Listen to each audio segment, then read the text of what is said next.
Bismillahirrahmanirrahim. Assalamualaikum warahmatullahi wabarakatuh. Berjumpa kembali pada kelas statistika 2. Kali ini kita akan bahas tentang regresi dan chi-square.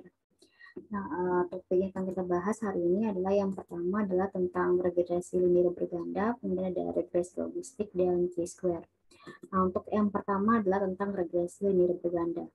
Jadi model regresi berganda itu yaitu suatu model regresi yang terdiri dari P variabel independen, N variabel independen. Jadi lebih dari satu variabel independen, bisa 2, 3, 4, dan seterusnya. Nah, di sini estimasi Y kita misalkan dengan mitopi gitu ya. Jadi untuk populasi modelnya seperti ini, beta 0 plus beta 1x1 plus sampai dengan beta pxp. Nah, kemudian untuk model estimasi sampel, di sini A plus B1X1 plus bla bla bla sampai dengan BPXP. Nah, A ini merupakan estimator untuk beta 0, B1 ini merupakan estimator untuk beta 1, sampai dengan BP itu estimator dari BP. Nah, koefisien A, B1, BP, dan ini akan kita cari nantinya, gitu ya. Ini akan kita cari dengan menggunakan analisis regresi, sehingga kita nantinya akan mempunyai model dari regresi linear berganda. Nah, contohnya di sini saya memberikan contoh, yaitu seorang peneliti ingin mengetahui seberapa baik dia memprediksi length of stay seorang pasien jika diketahui variabel independennya itu adalah number of previous admission-nya, age, sama sex-nya. Untuk keperluan tersebut dikumpulkan data 15 pasien sebagai berikut. Ini adalah data untuk pasiennya. Nah, untuk menghitung koefisien regresi, kita bisa menggunakan OLS atau yaitu order least square, metode kuadrat terkecil gitu ya.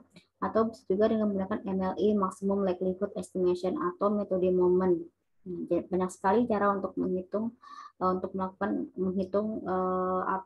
mengestimasi koefisien dari regresinya. Nah, tapi kalau jika sudah lebih dari, kalau untuk regresi linear sederhana kita masih bisa menghitung dengan mudah untuk melakukan estimasinya, tapi kalau regresi linear berganda kita bisa menghitung untuk 2 variabel independen, tapi kalau sudah 3 itu akan kesulitan. Nah, kita bisa menggunakan stata, SPSS, EVIUS, dan sebagainya untuk menghitung koefisien regresi. Nah, di sini saya akan memberikan output programnya, output dari hasil yang tadi. Di sini teman-teman bisa lihat di sini number of previous admission-nya, ini variabel independennya age sama sex gitu ya. Jadi di sini teman-teman lihat ini menggunakan SPSS.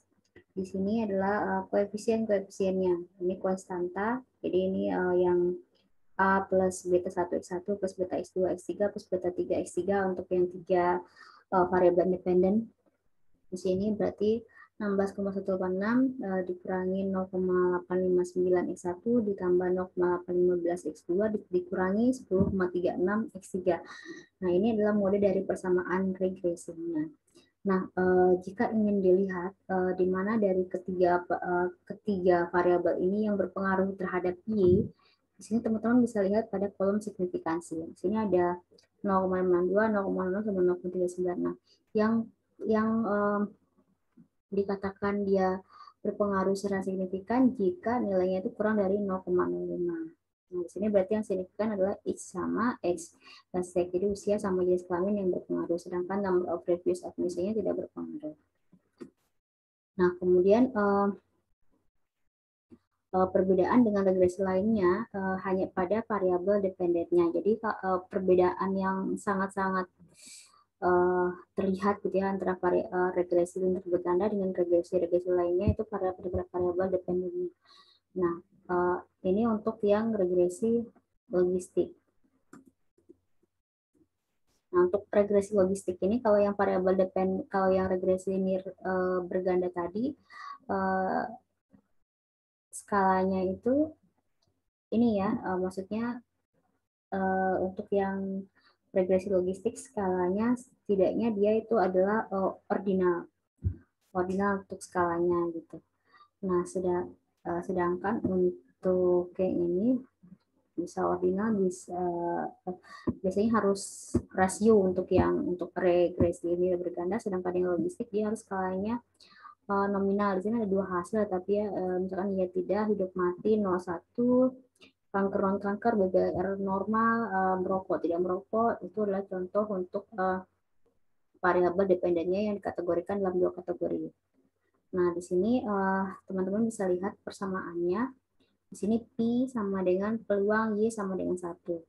Jadi peluang seseorang itu menjawab ya atau tidak, seperti itu. Ini jadi 1 plus 1 per E pangkat min GX. Nah, GX ini merupakan model yang regresi yang biasa, yaitu alfa plus beta 1 X1 plus beta 2 X2 sampai dengan BNXN.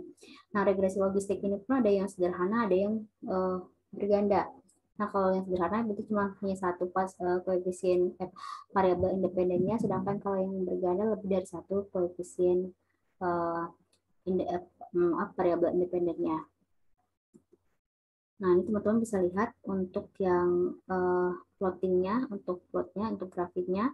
Nah, di sini dia nilai seperti ini. Nah, kalau seandainya kita melakukan akan membentuk suatu kurva ini ya, eksponensial. Nah, untuk yang logistik dia tidak akan memenuhi sifat dari asumsi klasik yang normalitas, karena ini dikatakan tidak normal. Nah, sehingga untuk regresi ini dia tidak mensyaratkan untuk normalitas datanya. Nah, di sini saya misalkan contohnya, yaitu suatu penelitian kesehatan dihadapkan untuk mengetahui hubungan kebiasaan merokok terhadap indikasinya penyakit jantung koroner. Nah, dari 100 subjek penelitian dipilih diperoleh hasil sebagai berikut. Ini adalah yang sakit jantung, ya, tetapi merokok ada 40. Yang sakit jantung, ya, tapi tidak merokok 19 orang. Yang tidak sakit jantung tapi merokok 16, yang tidak sakit jantung tapi tidak merokok adalah 25 orang. Ini adalah untuk tabel kontingensinya. Kontingensi 2x2. Nah, ini adalah hasil output dari pengolahan data regresi logistik menggunakan SPSS. Nah, di sini teman-teman bisa lihat bagian signifikansinya, teman-teman bisa lihat mana yang dia berpengaruh atau tidak, gitu ya. Ini untuk modelnya, ini untuk satu variabel independen.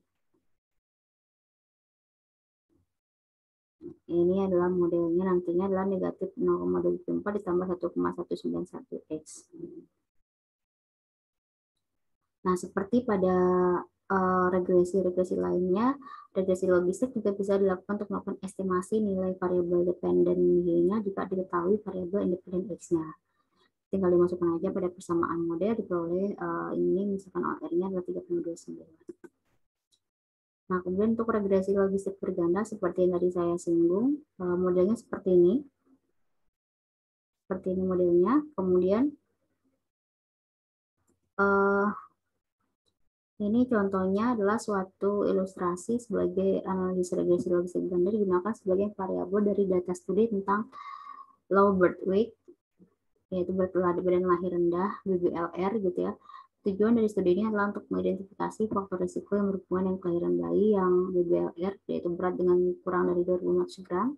189 ibu yang ikut penelitian ini, 130 melahirkan bayi normal, sedangkan 59 lahirnya melahirkan bayi dengan BBLR.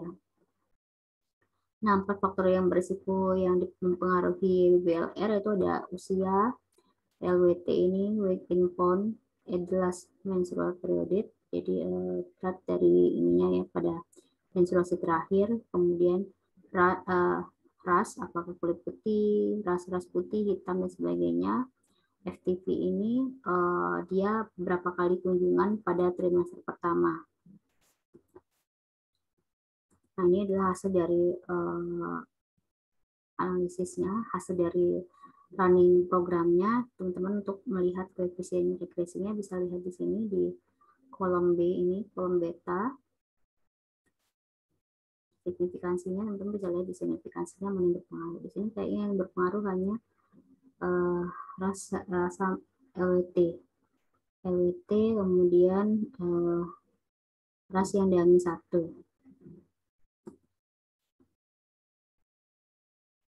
Nah, ini juga seperti ini, sama dengan ini tinggal kita masukkan ke model saja, sehingga peluang Y sama dengan 1. Di sini ini peluang bayi dengan BR adalah 1/sekian. Namanya peluang pasti kurang dari 1, seperti itu. Jadi nanti kalau ketemu hasilnya kurang lebih dari 1, maka itu dipastikan salah. Nah, berikutnya saya akan menyinggung sedikit tentang chi-square. Ini gambaran untuk data chi-square, tapi kali ini tidak akan saya bahas dulu, akan kita bahas pada ini berikutnya. Berikutnya saya akan memberikan contoh cara mengolah data menggunakan regresi menggunakan SPSS. Nah, di sini saya menggunakan contoh gitu ya. Nah, di sini regresi linear bergandanya itu tujuannya untuk mengetahui pengaruh PR, ROI terhadap harga saham. Nah, ini adalah contoh dari kasusnya. Nah, caranya untuk saat ini kita tidak perlu melakukan uji asumsi dulu, jadi kita anggap semuanya memenuhi asumsi klasik. Ini anggapannya seperti itu. Nanti kedepannya ketika mempelajari ekonometri ke-1, teman-teman perlu membahas bagaimana cara mengecek uji asumsi klasik, normalitas, multikolonialitas, heteroskedasitas, autokorelasi, dan sebagainya. Nah, di sini kita langsung saja ke cara meregresikan, yaitu nanti di bagian panel datanya di tabulasi di tab atas ya, ada klik, teman-teman bisa klik analyze, regression, kemudian nanti linear, kemudian kan pilih. Jadi yang dependennya dimasukkan ke variabel dependennya, sedangkan independennya dimasukkan ke kolom independennya. Nah, kemudian nanti tinggal di apa namanya di oke. Maka nanti akan muncul model summary seperti ini. Nah, untuk model summary ini artinya di sini teman-teman bisa lihat ada R square, adjust R square. Nah, R ini 0,877, nah koefisien korelasi derajat hubungan antara X dan Y-nya. Nah, seperti teman-teman ketahui bahwa koefisien korelasi itu nilainya di antara -1 sampai dengan 1. Berikutnya adalah R square dan adjust R square. Nah, kita menggunakan adjust R square untuk regresi linear berganda. Di sini nilainya adalah 0,77. Artinya, kalau kita ini secara bahasa gitu, ini 73,7%.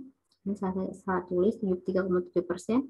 Variasi dalam variabel dependen dapat diterangkan atau disebabkan oleh variabel independen, sedangkan sisanya yang 20 sekian, sekian disebabkan oleh faktor lain di luar model.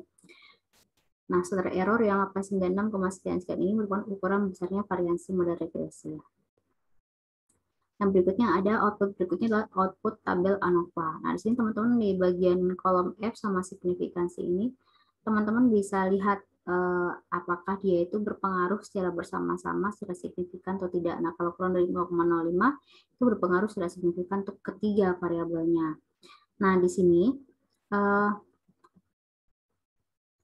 berikutnya adalah kita ada output berikutnya, itu output tabel koefisien. Nah, untuk output tabel koefisien, teman-teman untuk koefisien regresi, teman-teman bisa lihat di sini, ini konstantanya, ini koefisien PR, ini koefisien dari ROI. Nah, kemudian ini yang signifikan ini, teman-teman bisa lihat mana ya dari PR atau dan ROI ini yang lebih berpengaruh terhadap Y secara signifikan. Nah, sehingga modelnya seperti ini. 4688,26 dikurangi 82, sekian X1 ditambah 696, sekian X2.